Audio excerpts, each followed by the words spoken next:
We're here to really dig into your sources, break down all that complex info, and give you clear, usable knowledge. Today, we're tackling something huge.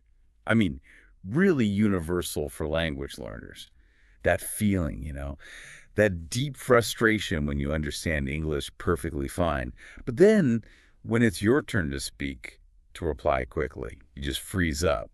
It's like the words won't come out smoothly. Oh, absolutely. It's that moment, isn't it? It stops millions of learners, people who are otherwise incredibly competent. You've maybe spent years listening, watching movies, you get the jokes, you can read complicated stuff, follow podcasts, no problem.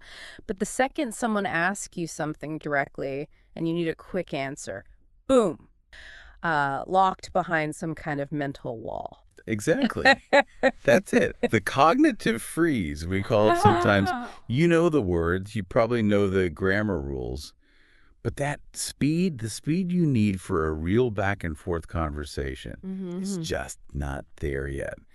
And if that sounds familiar, if that's like your daily struggle right now, please listen to this first. Yeah. Our sources make it really clear. Hmm. This isn't you failing. It's not about how smart you are. It's actually, a natural phase, a really common part of learning that just needs some specific kind of training. That's the core of it.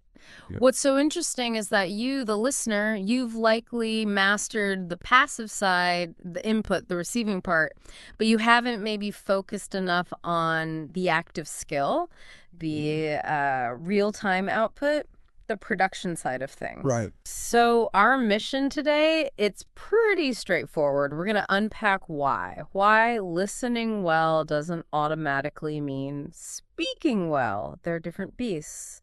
And then, crucially, we'll get into the practical stuff. Specific habits, things you can actually do to build confidence, train those speaking muscles, you could say, and really bridge that gap. Move you from just understanding passively to actually joining in actively. Right, from decoder to conversationalist. Okay, let's dive in. Let's start with the basic mechanics behind this divide. Okay, so the sources are really hammering this point home. Understanding English, speaking English, Yeah. functionally, completely different skill sets. We tend to throw around the word fluency for everything, right? Yeah. But the research, it really emphasizes that, neurologically speaking. Your brain is doing almost opposite things when you listen compared to when you speak. Mm-hmm. And that distinction, it's so important for learners because it kind of validates that frustration. Indeed. It explains why it feels so different. When we talk about listening or understanding what we call reception, the brain's job is really passive knowledge gathering. It's like super efficient data intake. You hear sounds, your brain turns them into language bits, matches them to patterns and meanings you already know, stored in your long-term memory. It's mostly a decoding job. Yeah. Recognition. Right, like your brain is this amazing code breaker. It gets the signal, the spoken words, and it goes, yep, know that structure, recognize that verb. Oh yeah, that sound means that word, hiss. The whole thing is about recognizing and matching what's coming in. Precisely. You're basically running a very slick recognition program. It gets really good with practice. But speaking, production, that demands something totally different. Your brain isn't just receiving, it has to actively create language, pretty much from scratch. And this means doing several complex things all at the same time simultaneously. And all this under the pressure of a real conversation happening right now. Okay, this is key. We should probably spend a bit more time here because really getting these simultaneous tasks explains that freeze we talked about. You said the sources point to, what, three main things the brain is juggling when we speak. Can you break those down? Give us enough detail so we can feel that cognitive load. Absolutely. Yeah, think of your brain suddenly turning into this like high-speed construction site, everything happening at once. Okay, task one, lexical retrieval. This is the search party. Your brain has to instantly find the specific word you need for the idea you want to get across. It's not just about knowing the word exists somewhere in your head. You have to pull it out right now accurately from this huge mental vocabulary store. And if that mental filing system, that index, isn't well practiced, the search is slow, that leads to those awkward pauses. Or maybe you grab a simpler word that doesn't quite fit, which can feel, well, embarrassing. Got it. So it's like, imagine trying to find one specific book in a giant library, but the shelves are a mess and someone's got a stopwatch on you.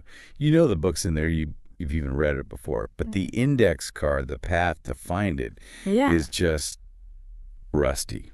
Exactly that. Now compare that to listening. The speaker basically hands you the book and you just need to check the cover. Yep, know that one. Production makes you find and grab the book yourself. Big difference. Okay, task one, retrieval. What's next?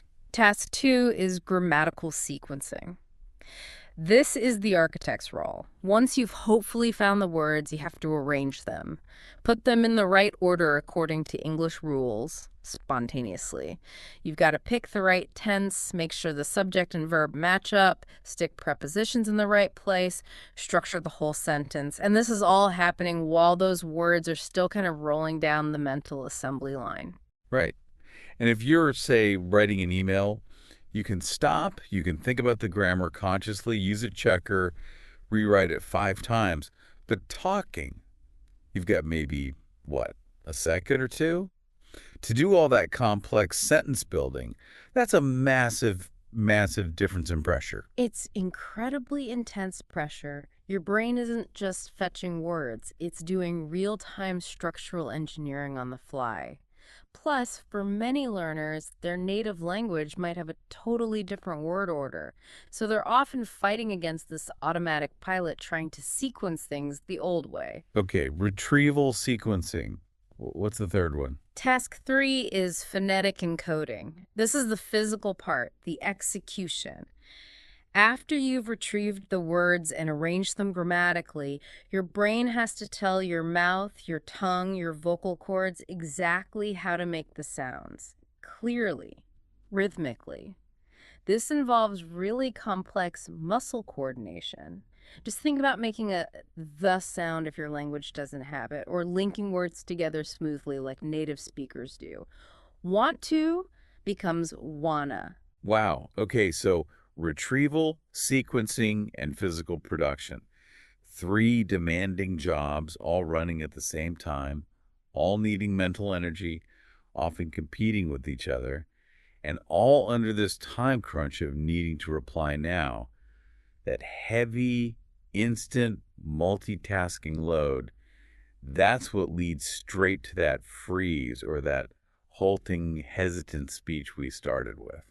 That's it exactly. The learner who's great at input, they've perfected the code breaking side. Their decoding is fast, efficient. But the encoding machinery, the system for retrieving words, sequencing them, and physically saying them in real time, that's underdeveloped. Simply because it hasn't been practiced enough. They haven't forced those 3 programs to run together at speed over and over. Okay, to really make this concrete, let's go back to that music analogy the sources used. Yeah. It's such a good way to grasp why knowing something in your head isn't the same as being able to do it physically.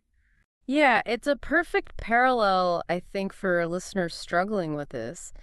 Imagine someone who absolutely loves music, devoted fan, listen to thousands of songs, goes to concerts, watches documentaries, maybe even studied music theory for hours. They understand harmony, know what a minor key is, could probably write an essay about it. Right, they have this huge cognitive map of music. They understand the blueprint inside out. But then you hand them a guitar for the very first time, or a violin, and even though they know the music intellectually, their fingers just can't do it. They can't form a simple chord cleanly or shift between 2 notes smoothly. The music comes out stuttering, clumsy, totally out of rhythm. Yeah, the knowledge is definitely there in the brain, But that physical connection, the coordination, the timing between the brain wanting to play the note and the hand actually doing it, Yeah. it's just not there. It hasn't been trained. And that's the key takeaway for the language learner here. All that input you've gathered, hours of shows, podcasts, reading, that's your music theory knowledge. It's valuable. It absolutely doesn't mean you don't know English. It just means you haven't trained that understanding to be executed by your hands, which in this case are your vocal cords, your tongue, and those rapid fire retrieval paths in your brain. Your speaking muscles just haven't had their workout yet. They haven't been drilled. And the fix, just like learning guitar, isn't to listen to more music or read more theory. Is to actually pick up the instrument and practice. Drill the scales, play simple tunes again and again until doing it feels automatic. Effortless. Exactly. That change only comes from physically practicing the work of output, moving from just understanding to actively creating. Okay, so we've laid out the mechanics, the brain's heavy lifting during speech, simultaneous tasks, real-time pressure. Makes sense.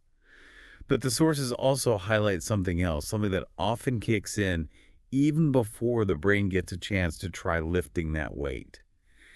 Let's shift gears a bit and talk about the psychological side, that invisible but incredibly powerful blocker, fear. Yeah, this is absolutely critical because for so many learners, the actual language ability is there. The words are known, the grammar rules are understood, at least passively, but they get paralyzed, not by a lack of knowledge, but by being afraid of what might happen if they speak. This psychological barrier, honestly, it's the root cause of most of why people just avoid speaking altogether. Right, this is where that negative self-talk starts running wild in your head, isn't it? It hijacks the whole process before you even open your mouth. That little voice questioning every word choice, worrying about your accent. What are the main fears the sources pinpoint as the biggest culprits here? Well, it usually boils down to two main anxieties, two core fears. First, there's the fear of sounding, well, inadequate, cognitively inadequate. What if I sound stupid? This fear mistakenly links how well you speak a foreign language right now with your actual intelligence. It creates this awful pressure, like one little mistake is going to expose you as somehow less smart than you really are. Oof. Yeah. And second, there's the fear of social rejection. Simple as that. What if people laugh at my accent? Or what if they don't understand me and just dismiss me? That pressure is huge. And when your brain senses a social threat like that, the risk of being embarrassed or judged, it basically triggers survival instincts, right? And when survival mode kicks in, complex things like speaking fluently and articulately, they get shut down instantly. Mhm. Staying silent suddenly feels like the safest bet to avoid that potential social pain. And that right there is the communication block in action. And it becomes a vicious cycle, doesn't it? You stay silent to avoid the fear of messing up, which means you don't get the output practice you desperately need, which means your speaking doesn't improve, which then makes you more scared to speak the next time an opportunity comes up. It just feeds itself. Classic avoidance loop. Okay, but let's push back a little here, bring in some real-world nuance from what listeners might be experiencing.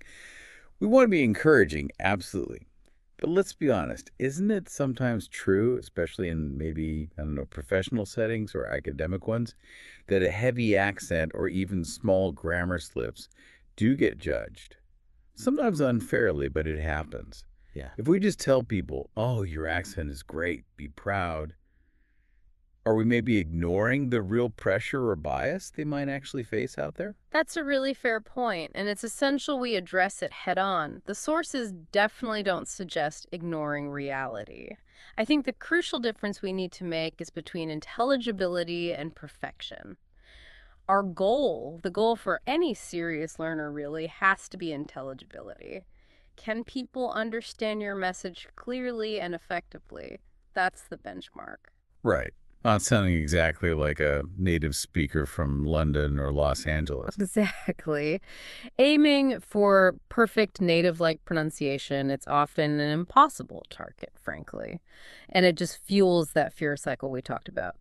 So when we say your accent is a feature, what we mean is first, yeah, be proud. You speak more than one language. That's amazing. And the accent shows it. But on a practical level, the accent only really becomes a problem if it stops people from understanding you, if it impedes communication. So the sources suggest reframing it. Instead of stressing about eliminating the accent, focus on improving the clarity of the key sounds, the ones that carry the most meaning in English-specific vowels, crucial consonants, word stress, rhythm. Focus on getting the message across clearly. Yeah. Refining the tiny details can come way, way later if they understand you. Your accent did its job. Okay, that makes sense. It shifts the focus from shame about being different to a practical task. Improve clarity for communication. Don't chase an impossible ideal of sameness. Okay, now let's tackle the big one. Mistakes, the fear of making them. The sources are really emphatic about this. This whole idea that you have to be perfect or close to it before you start speaking. That seems to be the single biggest block, both mentally and practically. It really is. It's that waiting game again, isn't it? I'll speak when I'm better, but you don't get better without speaking. So you wait and stay stuck. We just have to internalize this fundamental truth. Everyone who speaks English fluently makes mistakes. Native speakers, too. We misspeak, we stumble over words, forget things, use the wrong tense sometimes. It happens all the time. The key difference is a fluent speaker, native or not, they prioritize getting the message out, keeping the flow going. They don't obsess over every little grammatical hiccup. They might quickly self-correct or just keep talking. The learner, though, often sees every single mistake as this huge failure, proof that they're not good enough. And that triggers the fear, which leads back to silence. We need to give people concrete ways to kind of dismantle that negative voice in their head. So, what are the practical techniques? How does someone actually interrupt that negative self talk when it starts up? Well, one really effective technique the sources mention is something called productive error acceptance. Basically, instead of seeing an error as a personal failure, you reframe it as valuable data, essential feedback, actually. Every time you make a mistake while trying to speak, you're giving your brain concrete evidence. Evidence about which retrieval pathways are still a bit slow or which grammar rules need more reinforcement. A mistake isn't failure, it's proof you're actually using the output engine. You're testing the system. You should literally tell yourself, okay, that mistake, that was evidence I tried. Because your brain genuinely learns faster from trying to produce language, even if it comes out wrong, than it does from just passively listening or reading more. Okay, I like that. Productive error acceptance. It reframes it as part of the process, not a judgment. This brings us right back to that confidence issue, doesn't it? Everyone seems to want the confidence first. They're waiting to feel sure of themselves before they risk speaking. Yeah, but that's the paradox.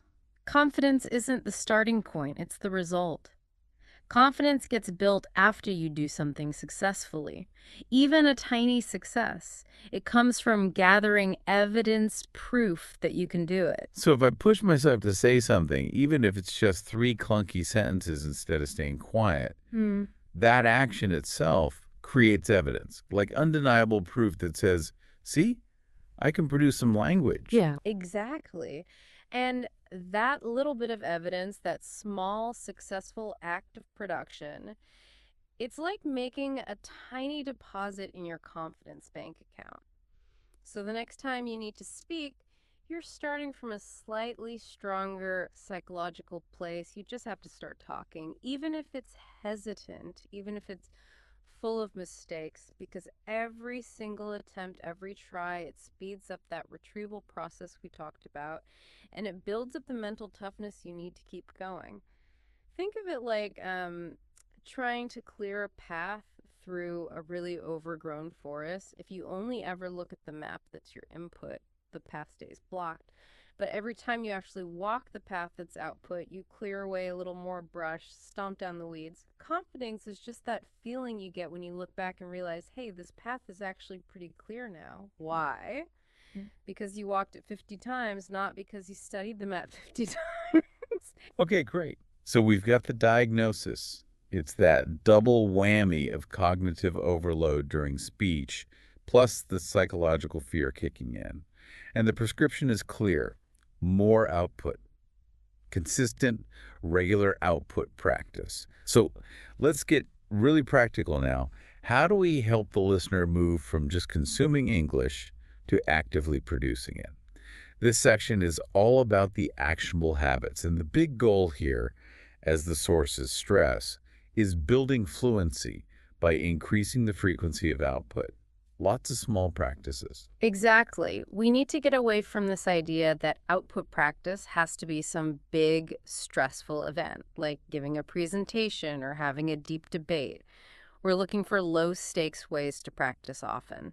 Exercises that build up that production engine more automatically, almost behind the scenes, and bypass that fear response. Right, let's spend some good time on this toolkit. Hmm? Tip number 1 seems foundational. Create a non-judgmental practice zone by talking to yourself in English. Yes, this is absolutely the starting point because it tackles the fear barrier head on.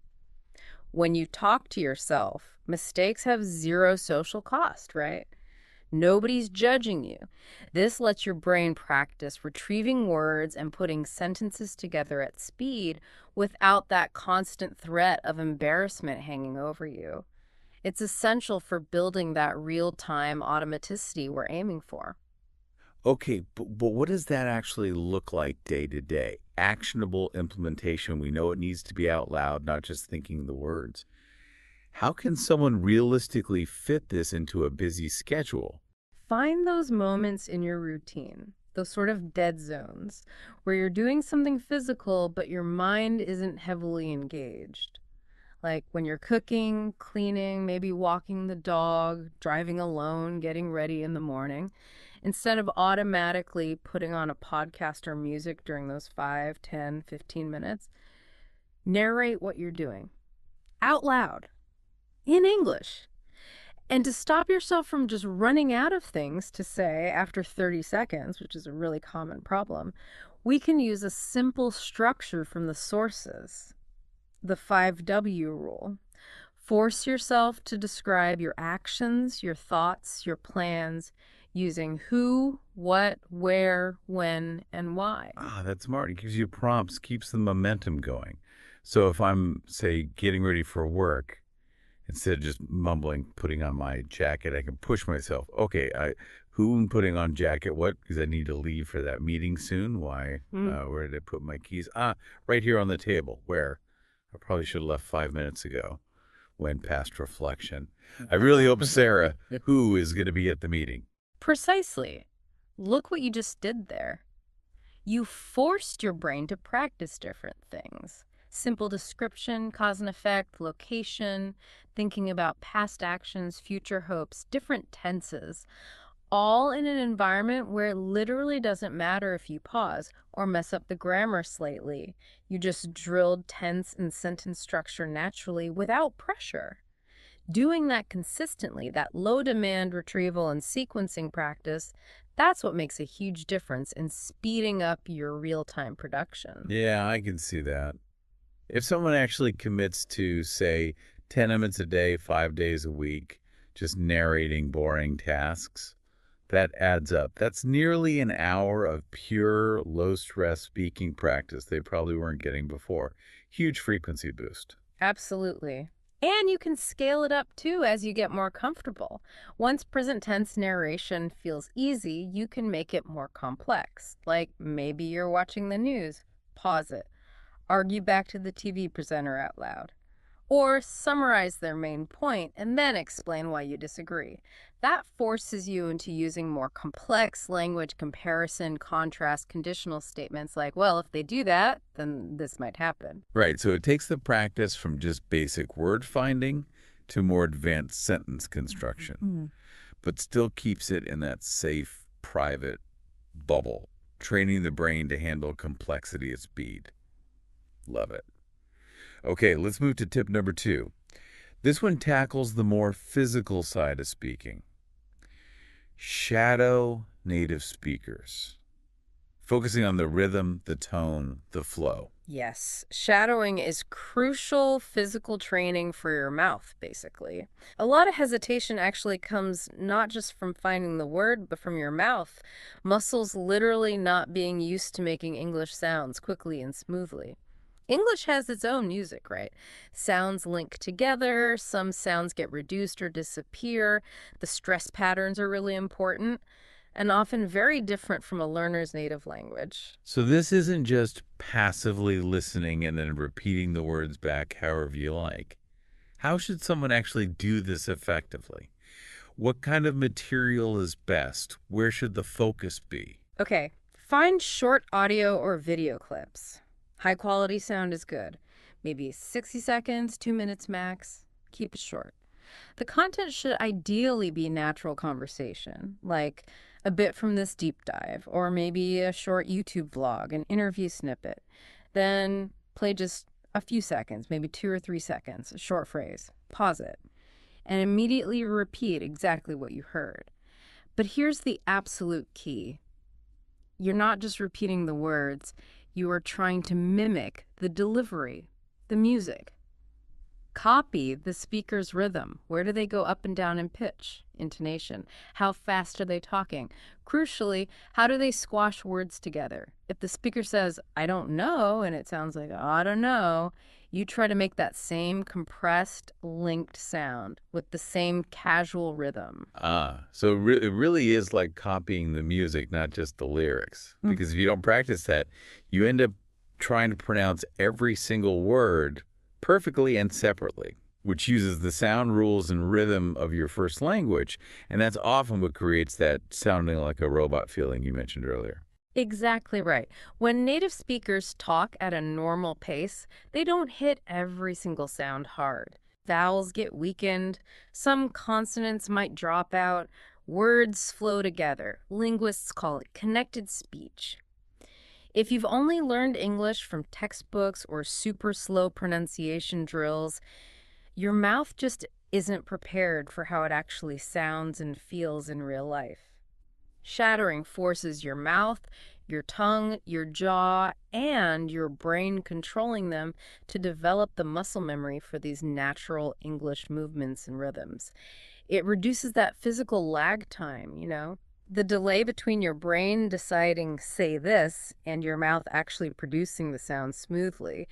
Doing this regularly, even just 5 minutes a day, can really quickly make your speech feel more natural to produce, which gives you a massive confidence boost because you sound less clumsy to yourself. Okay, makes total sense. So we've got the internal practice talking to yourself and the physical practice shadowing. Tip number 3 then brings it out into the world, but carefully. Join conversations, even short ones. Yes, this is the bridge.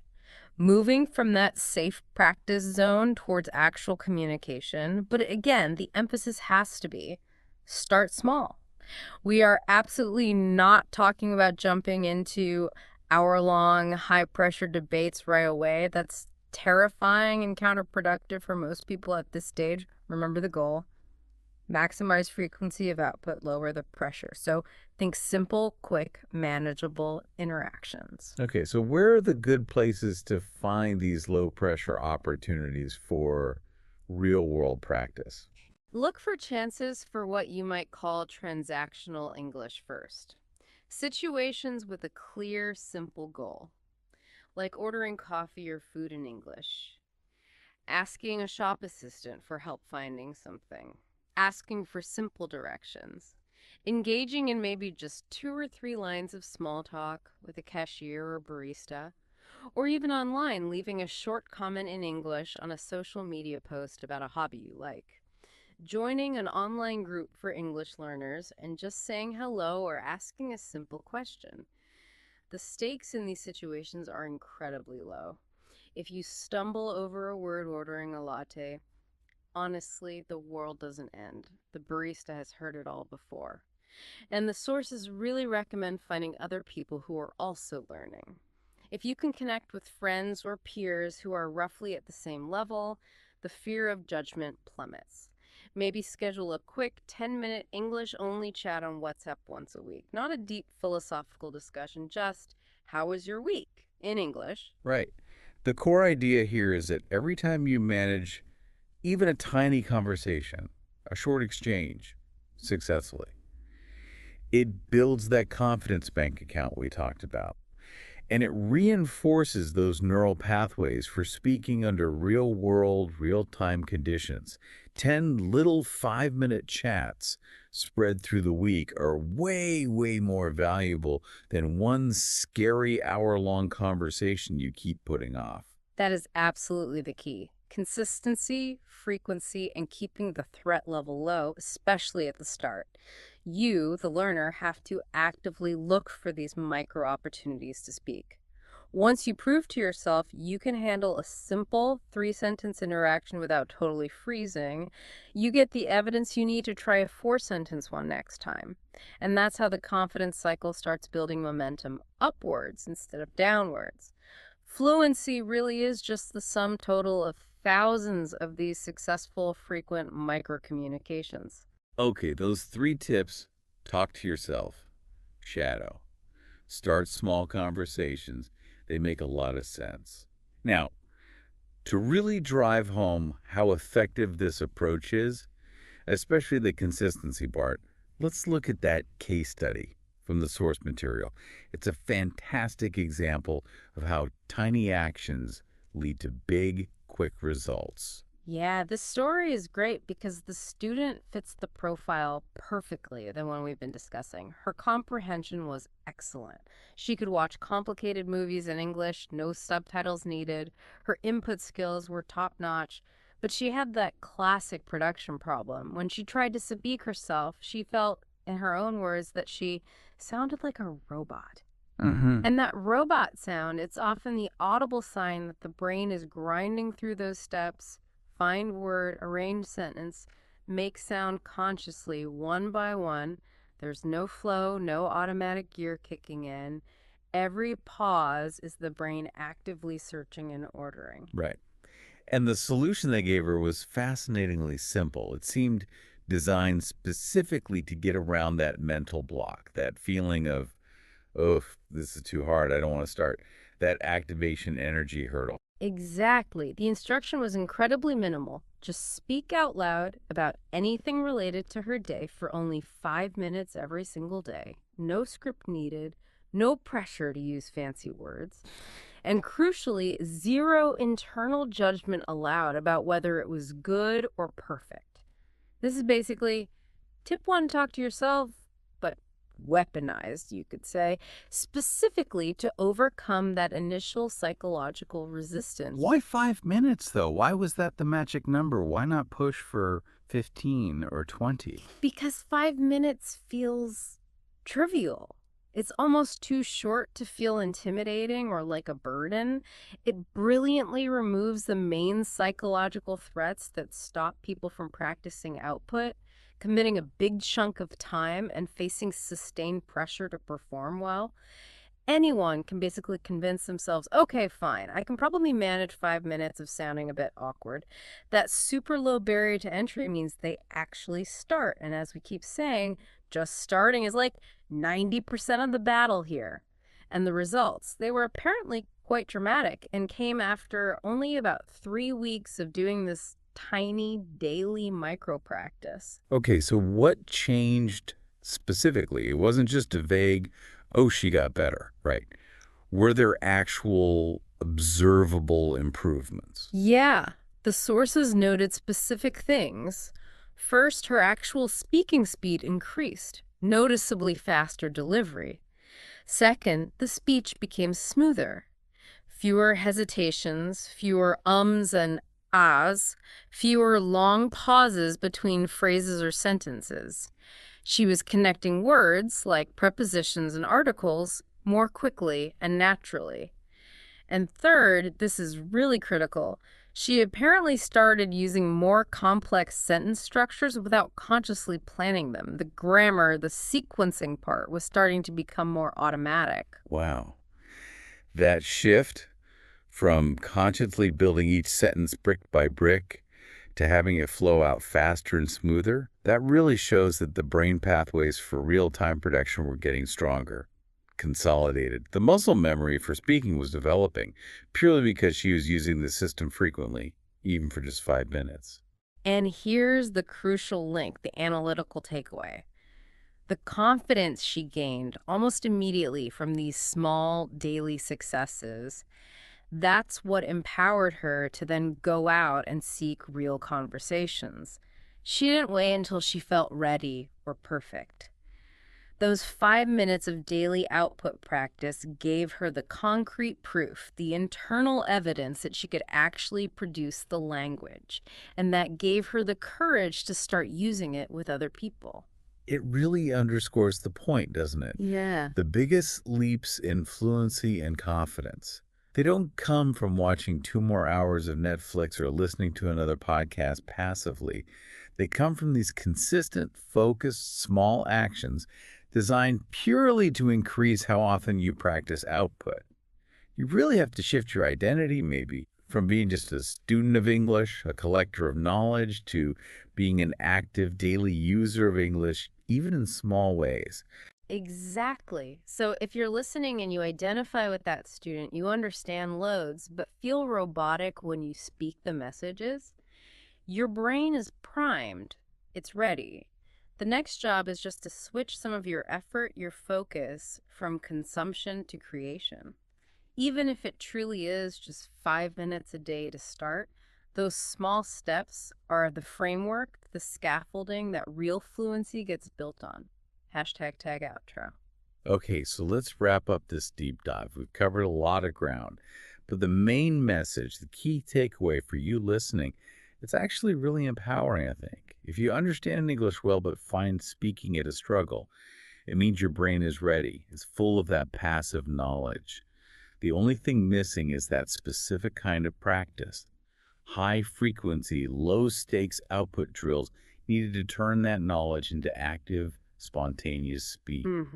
We've broken down why it's hard, that heavy cognitive lifting of retrieval, sequencing, and physically speaking all at once. And we've hopefully chipped away at that psychological fear barrier, establishing that confidence comes after you act, not before. Mistakes are just data. And we gave you that practical toolkit, the achievable steps to break the silence and bridge that gap. Let's do a quick final review of those 3 key techniques. Right. First, talk to yourself.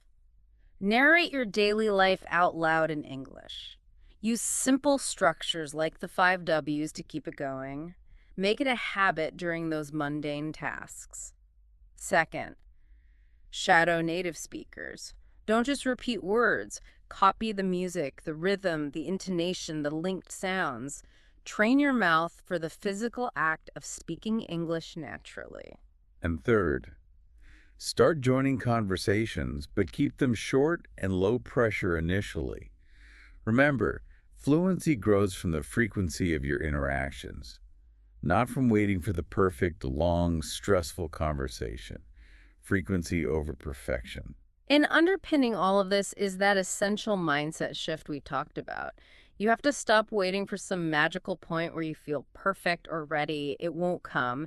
You literally have to speak your way towards fluency. Fluency in the end is really about getting your ideas out with reasonable confidence, even if the grammar isn't flawless. It's about connection, not perfection. Yeah, and we strongly encourage you to adopt that rephrasing we mentioned from the sources. Consciously stop using that really negative, limiting phrase, I understand English, but I can't speak it, and actively replace it in your own mind every time it pops up with the much more positive and accurate statement, I understand English and I am learning to speak it more every single day. Mm. Just changing that internal narrative, that Mm. self-perception, can genuinely reduce the fear and make you more willing to practice. Which brings us perfectly to our final provocative thought for you to take away from this deep dive. Since we've established pretty clearly that fluency is directly linked to how often you practice output, we want you to take a really honest look at your current daily routine. Think about your day. Where is there even just a tiny 5-minute window of time, maybe time you currently spend scrolling social media or passively listening to something that you could consciously choose to dedicate instead to active, audible English production, using one of the tips we covered? Just 5 minutes. What immediate, tangible difference could making that single small shift? Maybe narrating making your coffee or shadowing one short video clip during your commute. What difference could that make to how fast and confident your speaking muscles feel by the end of this week? The impact of starting small, but starting now and staying consistent. It's often way more powerful than you might think.